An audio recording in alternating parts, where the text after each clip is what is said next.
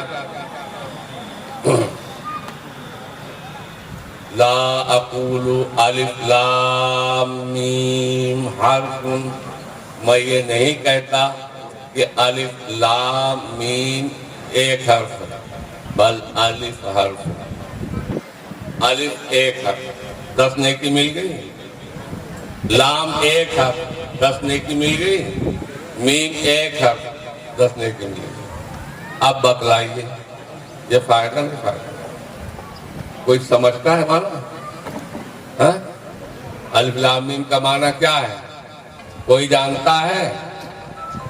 کوئی نہیں۔ جتنے مفسرین ہیں یہ قرآن کی بعض سورتوں کے شروع میں جو حروف مقطعات یعنی الگ الگ کر کے پڑھے جانے والے جو حروف آئے ہیں، الف لام میم، الف لام میم را، ہا میم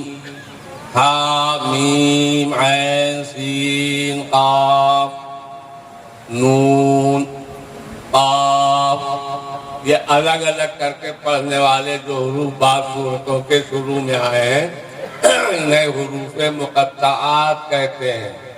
جتنے مفسرین ہیں وہ ان کے بارے میں کیا کہتے ہیں؟